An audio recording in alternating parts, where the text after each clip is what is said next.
हरे कृष्णा। आप सभी को ज्येष्ठ मास की पूर्णिमा और भगवान श्री जगन्नाथ जी की स्नान यात्रा महोत्सव की बहुत सारी शुभकामनाएं। आज एक विशेष दिन उपलब्ध है और वो है भगवान जगन्नाथ जी, बलदेव जी और सुभद्रा जी के आविर्भाव का दिवस, जिसे हम स्नान यात्रा के नाम से जानते हैं। आज से हजारों वर्ष पूर्व भगवान जगन्नाथ इस धरातल पर आज ही के दिन प्रकट हुए थे। राजा इंद्रद्युम्न ने घोर तपस्या की और उसी के परिणाम स्वरूप भगवान ने अपना ये मनमोहक और अत्यंत सुंदर स्वरूप उनके लिए प्रकट किया। और वो जिस दिन हुआ था वही दिन यानी ज्येष्ठ मास की पूर्णिमा तिथि। जगन्नाथ जी के बारे में तो सब जानते हैं, लेकिन क्या आप ये जानते हैं कि भगवान का ये सुंदर स्वरूप कैसे प्रकट हुआ? किस प्रकार भगवान ने ऐसा अद्भुत स्वरूप धारण किया? वही है आज के इस जगन्नाथ स्नान यात्रा महोत्सव के पीछे छिपी हुई एक सुंदर और रहस्यमय कथा। तो चलिए आज स्नान यात्रा महोत्सव के उपलक्ष्य में हम वही भगवान जगन्नाथ जी की सुंदर कथा का श्रवण करते हैं। आइए आज की कथा आरंभ करते हैं। ये उस समय की बात है जब भगवान श्री कृष्ण और बलराम जी इस धरातल पर विद्यमान थे। द्वारिका नगरी में उनका विशाल साम्राज्य फैला हुआ था। वे द्वारिकाधीश बन चुके थे। उनकी 16,108 पत्नियां थीं और वे सभी रानियां अपने पुत्र पौत्र आदि के साथ सदैव भगवान की सेवा में संलग्न रहती थीं। लेकिन एक दिन बड़ी विचित्र घटना हुई। हुआ यूं कि उस दिन सभी रानियां बड़ी प्रसन्न दिखाई दे रही थीं। द्वारिका के महल में चहल पहल दिखाई दे रही थी। आज सभी रानियों के मन में जो एक जिज्ञासा वर्षों से बैठी हुई थी, उसका आज समाधान होने वाला था। और वो जिज्ञासा क्या थी? तो वो ये थी कि सभी रानियां देखती थी कि भगवान श्री कृष्ण एक राजा के सभी कर्तव्य निभा रहे हैं, पारिवारिक जिम्मेदारियां भी निभा रहे हैं, अपने सभी संबंधों को पूर्ण रूप से न्याय दे रहे हैं। लेकिन फिर भी मध्य रात्रि में कई बार भगवान गोपियों को याद करते हैं, वृंदावन को याद करते हैं, यशोदा मैया और नंद बाबा को याद करके रोते रहते हैं, अपने ग्वाल सखाओं की याद में उन्हें पुकारते रहते हैं। भगवान का ऐसा व्यवहार देखकर उनकी सभी रानियां आश्चर्यचकित रह जाती थीं। वे सोचती थी कि हम प्रतिदिन भगवान की इतनी सेवा करती हैं, इतने प्रेम से उनका ध्यान रखती हैं, लेकिन फिर भी वृंदावन को वो नहीं भूल पा रहे हैं। इसका अर्थ है कि वृंदावन में कुछ विशेष था। आखिर वृंदावन में ऐसी क्या विशेष बातें थी जिस कारण से वो आज तक वृंदावन को भुला नहीं पाए हैं? यही प्रश्न उनके मन में कई वर्षों से चल रहा था और अब उस प्रश्न का उत्तर उन्हें मिलने वाला था, क्योंकि आज माता रोहिणी उन सभी रानियों को वृंदावन की कथा सुनाने वाली थी। अब ये कथा सामान्य रीति से कभी भी किसी भी समय नहीं सुनाई जा सकती थी और इसके पीछे कारण था। वृंदावन की लीलाओं का अगर वर्णन करना है तो उसी समय में करना पड़ेगा जब कृष्ण और बलराम वहां पर उपस्थित ना हो। अन्यथा कृष्ण बलराम वृंदावन की भावनाओं में और प्रेम में इतने डूब जाते थे कि फिर उन्हें वापस बाह्य चेतना में लाना बहुत दुष्कर हो जाता था। इसलिए सभी रानियों ने मिलकर ये निर्णय लिया कि जब कृष्ण और बलराम राजमहल में नहीं होंगे, उसी समय हम माता रोहिणी से उनकी वृंदावन लीलाओं के विषय में सुनेंगे। और आज ऐसा दिन मिल चुका था। कृष्ण और बलराम पहले ही अपने राजकाज के कार्य हेतु सुधर्मा भवन में चले गए थे और इस अवसर का लाभ उठाते हुए सभी रानियां एकत्रित हो गई। उन्होंने माता रोहिणी से विशेष प्रार्थना की। राजभवन के उस बड़े से प्रांगण में माता रोहिणी के लिए एक सुंदर आसन बनवाया गया था। उस पर प्रेम और सम्मान के साथ माता रोहिणी को बिठाया गया और भगवान की सभी रानियां आस पास में उनके पास बैठ गई। अब एक और भय था, अगर कथा के बीच में कृष्ण बलराम आ गए तो उसका समाधान भी उन रानियों के पास था। उन्होंने क्या किया? उस कक्ष के द्वार पर सुभद्रा जी को, जो कि भगवान श्री कृष्ण और बलराम जी की बहन है, उन्हें उस द्वार पर खड़ा कर दिया। माता रोहिणी ने सुभद्रा जी से विशेष रूप से कहा कि ध्यान रहे, कृष्ण बलराम अंदर नहीं आने चाहिए, गलती से भी वो ये कथा ना सुन ले। और सुभद्रा जी भी एकदम तैयार थी। हाँ बिल्कुल, अगर मैं यहाँ खड़ी हूँ तो दोनों में से एक भी भाई अंदर प्रवेश नहीं कर सकते, आप बिल्कुल चिंता मत कीजिए। ऐसा कहकर सुभद्रा जी द्वार पर दोनों हाथ फैलाकर खड़ी हो गई और अंदर कक्ष में माता रोहिणी ने वृंदावन की लीलाओं का आख्यान शुरू किया। एक के बाद एक माता रोहिणी कृष्ण और बलराम की लीलाओं का वर्णन करने लगी। बाल्यकाल से किशोरावस्था, पौगंडावस्था, हर आयु की उनकी विभिन्न लीलाओं का रसास्वादन वे सभी रानियों को करवा रही थी। जब वो ये कथाएं कह रही थी तो उस समय सुभद्रा जी भी द्वार पर खड़ी होकर ये सारी लीलाएं सुन रही थी। और ये सभी लीलाएं इतनी मधुर, मनमोहक और प्रेम से भरी हुई थी कि सुभद्रा जी अपने आप को उसमें डूबते हुए नहीं बचा सकी। सुभद्रा मैया भी उस वृंदावन की लीलाओं में बह गई। वैसे तो वो द्वार पर कृष्ण बलराम को रोकने के लिए खड़ी थी, लेकिन वो स्वयं वृंदावन की लीलाओं में अपने आप को नहीं रोक पाई।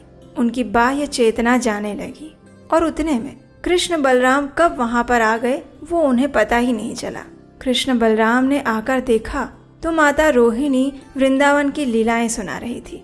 तो कृष्ण और बलराम भी सुभद्रा जी के दोनों ओर एक एक खड़े रह गए, एक ओर कृष्ण और दूसरी ओर बलराम। और अब तीनों ही वृंदावन की लीलाएं द्वार पर खड़े रहकर सुनने लगे। वृंदावन की इन लीलाओं के मधु का जो रस टपक रहा था उसमें ये तीनों इतने बह गए कि उनकी बाह्य चेतना संपूर्ण रूप से चली गई। इन लीलाओं का और श्रवण करने के लिए, प्रत्यक्ष दर्शन करने के लिए उन तीनों की आंखें बड़ी बड़ी हो गई। कृष्ण और बलराम के हाथ संकुचित हो गए और अंदर की ओर चले गए। उनका मुख विशाल हो गया और सुभद्रा जी, जिनके दोनों हाथ फैलाए हुए थे, उनके दोनों हाथ तो सिकुड़कर बिल्कुल अंदर चले गए। इस प्रकार तीनों का एक विचित्र और अद्भुत सुंदर स्वरूप प्रकट हो गया। और दैव इच्छा से उसी समय भगवान के शिरोमणि भक्त नारद मुनि वहां पर आ गए। अब नारद मुनि ने भगवान का ऐसा सुंदर स्वरूप पहले कभी नहीं देखा था और ये देखते ही वे अत्यंत प्रसन्न हो गए। बार बार उन्हें प्रणाम करने लगे। जैसे ही भगवान ने देखा कि नारद मुनि आए हैं तो अचानक से फिर से वे बाह्य चेतना में आ गए और कृष्ण, बलराम तथा सुभद्रा जी तीनों अपने अपने मूल स्वरूप में फिर से प्रकट हो गए। लेकिन अब ये तो नारद मुनि है। भगवान के भक्त बुद्धिमान होते हैं, तो भगवान के इस स्वरूप को नारद मुनि ने पकड़ लिया और फिर वे भगवान से प्रार्थना करने लगे कि भगवान, मुझे आपका ये सुंदर स्वरूप बहुत अच्छा लगा। मैं आपसे एक प्रार्थना करता हूँ, आप इसी स्वरूप में प्रकट होइए इस धरातल पर पृथ्वीवासियों का उद्धार करने के लिए। इस प्रकार बार बार विनय करते हुए नारद मुनि ने भगवान को आखिर प्रसन्न कर लिया। और तब भगवान श्री कृष्ण ने नारद मुनि को वरदान देते हुए कहा कि ठीक है, मैं कलयुग में इसी स्वरूप में प्रकट होऊंगा। और ये स्वरूप यानी हमारे प्यारे जगन्नाथ, बलदेव और सुभद्रा जी का स्वरूप, जो हर प्रकार से पूर्ण है और भक्तों तथा अभक्तों सभी को आनंद प्रदान करने वाला है, जो सदैव अपनी मंद मंद मुस्कान के साथ अपने भक्तों पर कृपा की वर्षा किया करते हैं। ऐसे प्रिय और प्यारे जगन्नाथ जी का ये स्वरूप इस प्रकार प्रकट हुआ। जिस दिन भगवान जगन्नाथ, बलदेव जी और सुभद्रा मैया का ये स्वरूप इस धरातल पर अवतरित हुआ, वो दिन यानी ज्येष्ठ पूर्णिमा का दिन राजा इंद्रद्युम्न की घोर तपस्या और प्रयासों के परिणाम स्वरूप भगवान ये स्वरूप धारण करके उनके समक्ष प्रकट हुए। और उस समय भगवान का आविर्भाव दिवस मनाया गया। उस दिन उनका महाअभिषेक स्नान करवाया गया। और तब राजा इंद्रद्युम्न के समक्ष प्रकट होते ही जगन्नाथ जी ने राजा से कहा, हे राजन, ज्येष्ठ मास की पूर्णिमा तिथि मेरी जन्म तिथि मनाई जाएगी।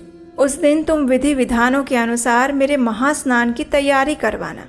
जाओ, सिंधु के किनारे पर जो अक्षय वट है उसके ठीक उत्तर दिशा में सभी तीर्थों से पूरित एक जल युक्त कुआं है। वो अभी रेत से ढका हुआ होगा। अपने सैनिकों से कहो उसकी खोज करें और उसी के जल से मेरे स्नान की तैयारी करवाओ। उससे पहले रक्षक, क्षेत्रपाल और दिक्पालों की सहायता से वैदिक विधि अनुसार शंख, कहाल, मूरज इत्यादि वाद्य यंत्रों की ध्वनि के साथ उस कुएं का पहले संस्कार करवाना और उसके बाद उसी सर्व तीर्थमय जल से मुझे प्रातः काल में स्नान करवाना और इसी परंपरा को आने वाले समय में भी यथावत चालू रखना। और ये आदेश भगवान जगन्नाथ जी ने राजा इंद्रद्युम्न को दिया था और उसी आदेश का पालन करते हुए आज भी प्रत्येक ज्येष्ठ मास की पूर्णिमा के अवसर पर भगवान जगन्नाथ जी का आविर्भाव दिवस यानी उनका बर्थडे मनाया जाता है। इस दिन भगवान जगन्नाथ, बलदेव, सुभद्रा जी का महाअभिषेक स्नान करवाया जाता है।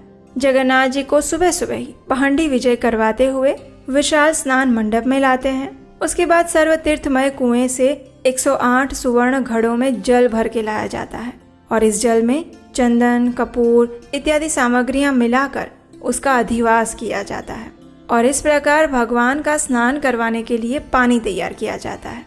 उसके बाद जगन्नाथ जी, बलदेव जी और सुभद्रा मैया को उच्च वेदी पर बिठाया जाता है और वहां पर 108 घड़ों के जल से उनका महाअभिषेक संपन्न होता है। उनके इस महास्नान का दर्शन करने के लिए हजारों लाखों लोगों की भीड़ एकत्रित होती है। स्नान के बाद भगवान जगन्नाथ जी का एक विशेष श्रृंगार किया जाता है और उसे गजवेश कहते हैं। आखिर जगन्नाथ जी को गजवेश क्यों पहनाया जाता है? अगर आप ये नहीं जानते हैं तो उसके ऊपर भी हमने एक सुंदर कथा बनाई है, वो आप जाकर सुन सकते हैं। उसका लिंक नीचे डिस्क्रिप्शन में होगा। इस प्रकार जगन्नाथ जी का महाअभिषेक करके उन्हें गजवेश पहनाने के बाद स्वादिष्ट और विशाल भोग अर्पित किया जाता है और फिर हमारे जगन्नाथ जी स्नान करने के बाद अच्छी मात्रा में भोग पाते हैं। अब इतना स्नान करेंगे और उसके बाद इतना भोग ग्रहण करेंगे तो स्वास्थ्य थोड़ा बहुत तो खराब होगा ही। तो बस उसके बाद जगन्नाथ, बलदेव और सुभद्रा जी बीमार हो जाते हैं। ये उनकी एक विशेष लीला है। 15 दिनों के लिए वो किसी को दर्शन नहीं देते और इस समय को अनवसर कहा जाता है। वास्तव में भगवान जगन्नाथ ये समय अपनी पत्नी देवी लक्ष्मी के साथ बिताते हैं और उस समय में लक्ष्मी देवी उनकी सेवा करती हैं। इस अनवसर काल में जगन्नाथ जी के लिए कोई सामान्य भोग नहीं बनाए जाते। उनके लिए विशिष्ट काढ़े बनाए जाते हैं, औषधियाँ बनाई जाती हैं और वो उनको पिलाई जाती है और बिल्कुल सादा भोजन उनके लिए तैयार किया जाता है, वैसा ही जैसा बीमार व्यक्ति के लिए बनाया जाता है। 15 दिन बाद जगन्नाथ जी स्वस्थ हो जाते हैं। अपने भक्तों को दर्शन देने के लिए फिर एक बार वो श्री मंदिर में पधारते हैं। अब इतने दिन वो अंदर बंद थे तो अब उन्हें बाहर घूमने का मन करता है। तो उसके बाद उनकी रथ यात्रा निकलती है, यानी अपने भक्तों को दर्शन देने के लिए वो नगर में बाहर भ्रमण करने के लिए आते हैं, जिसे हम रथ यात्रा महोत्सव कहते हैं। तो इस प्रकार स्नान यात्रा के बाद भगवान का 15 दिन का अनवसर समाप्त होने के बाद फिर रथ यात्रा उत्सव आता है और रथ यात्रा समाप्त करके जब वो वापस अपने मंदिर में आते हैं तो उसे बहुड़ा यात्रा कहते हैं। इस प्रकार भगवान जगन्नाथ जी की ये 3 मुख्य यात्राएं समाप्त होती हैं। तो आज के दिन जगन्नाथ जी के मंदिरों में, सभी इस्कॉन मंदिरों में और जगन्नाथपुरी में मुख्य मंदिर के अंदर भगवान जगन्नाथ, बलदेव और सुभद्रा जी का विशेष स्नान यात्रा महोत्सव मनाया जाता है, उनका विशेष अभिषेक करके। और यही थी स्नान यात्रा के पीछे रहस्यमयी कथा। हमें आशा है कि ये कथा आपको अच्छी लगी होगी। अगर ऐसा है तो इस वीडियो को लाइक कीजिए, शेयर कीजिए और चैनल सब्सक्राइब कीजिए। ऐसे ही सुंदर कथाएं अगर आपको अच्छी लग रही हैं और इस वैदिक प्रमाणभूत ज्ञान के प्रचार को आगे बढ़ाने में अगर आप हमारा सहयोग देना चाहते हैं तो स्क्रीन पर दिए गए नंबर पर आप हमें आने वाली कथाओं को बनाने के लिए अपना आर्थिक योगदान भी भेज सकते हैं। तो चलिए, जगन्नाथ जी के आविर्भाव के इस विशेष अवसर पर हम भगवान जगन्नाथ, बलदेव और सुभद्रा जी के महास्नान अभिषेक का प्रत्यक्ष दर्शन करने का प्रयास करते हैं अपने किसी आसपास के मंदिर में जाकर, अगर नहीं तो कम से कम ऑनलाइन, और भगवान जगन्नाथ जी से प्रार्थना करते हैं कि वे हमें उनकी शुद्ध भक्ति प्रदान करें और सदा सर्वदा के लिए उनकी नित्य सेवा में संलग्न करके रखें। हरे कृष्णा।